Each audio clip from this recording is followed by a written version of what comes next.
Ouverture de bureaux des incubateurs dans les régions du pays. Le programme national de création de ces structures d'accompagnement destinées aux porteurs de projets est en marche. Une opportunité pour les PME et les artisans de Côte d'Ivoire. On a beaucoup de jeunes qui ont un talent, on a beaucoup de jeunes qui ont des projets. Alors, il faut formaliser ces projets.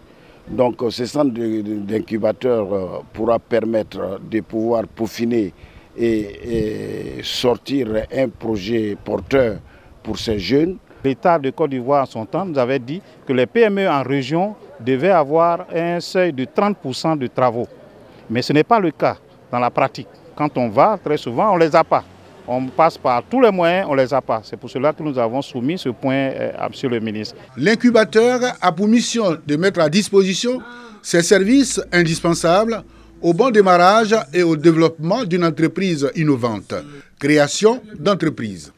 Le ministre en charge de la promotion des PME, de l'artisanat et de la transformation du secteur informel est donc en tournée pour l'ouverture officielle des bureaux des incubateurs.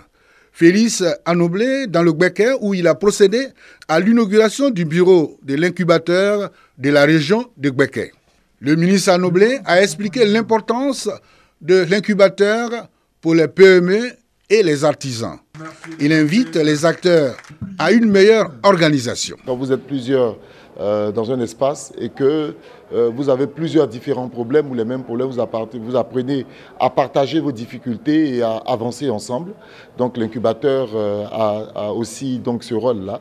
Et nous sommes venus ouvrir l'incubateur de Boaké pour permettre aux jeunes de Boaké donc justement de pouvoir démarrer la politique entrepreneuriale au niveau de la région de Boaké. Après Boaké, le ministre Félix Anoblé et sa délégation ont mis le cap sur Odiéné dans le cadre de cette mission.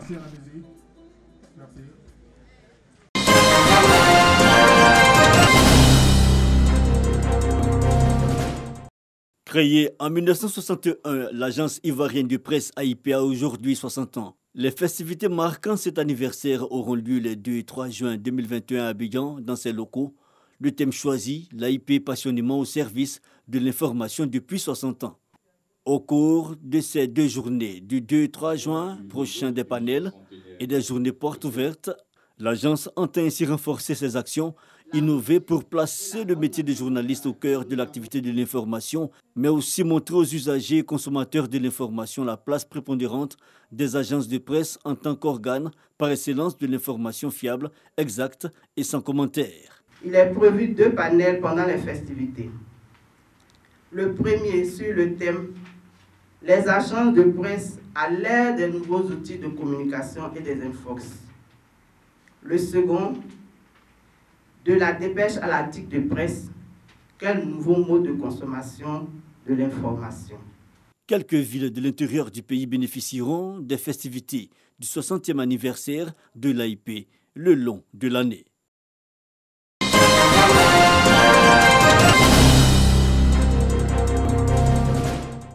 Drôle de femme, un spectacle 100% féminin. L'objectif vise à valoriser la femme à travers une fresque théâtrale qui oppose dans un conflit générationnel les pagneuses aux colantières. Une conférence de presse pour présenter l'édition 2021 qui, selon les initiateurs, est placée sous le sceau de l'éducation de la jeune fille et l'autonomisation de la femme. Caroline Da Silva et son équipe s'assignent pour mission de stimuler l'évolution des mentalités à l'égard des femmes par la valorisation des talents féminins. Je me suis rendu compte que les femmes ont du potentiel, ont des talents, ont beaucoup de talents d'ailleurs, et malheureusement, elles n'avaient pas beaucoup d'espace d'expression. Donc, je veux dire, ce n'est que justice que de voir aujourd'hui des femmes sur la scène s'exprimer à travers le théâtre. Les femmes ont démontré qu'on pouvait leur faire confiance. Pour ce rendez-vous de la célébration du talent féminin, les actrices sont sélectionnées parmi les plus talentueuses du monde de la culture de Côte d'Ivoire, qui, au travers de l'humour et de la chorégraphie, vont aborder certains sujets, notamment les inégalités du genre, les violences, l'immigration, l'accès à l'éducation, la prostitution et la drogue. Quand on leur réserve la c'est le riz. Souvent quand on dit aux gens venez au théâtre, il y a beaucoup de leçons là-bas. Il y a des choses, souvent ton enfant, tu le prends comme un bébé, tu n'as pas le courage de lui dire des choses. Parce que c'est deux générations qui s'affrontent, les pagneuses et les courrantières. Et donc, quand tu vas regarder tout ça là, tu vas voir comment les enfants, quand ton enfant quitte devant toi, il est en robe, et puis dehors, il est dans un truc plaqué, tu peux le croiser sans savoir que c'est ton enfant. L'édition 2021 du droit des femmes, selon les initiateurs, va s'étendre sur 2 représentations. Le 29 mai, au Palais de la Culture à Trècheville et le 12 juin au Sofitel Hôtel Ivoire à Cocody.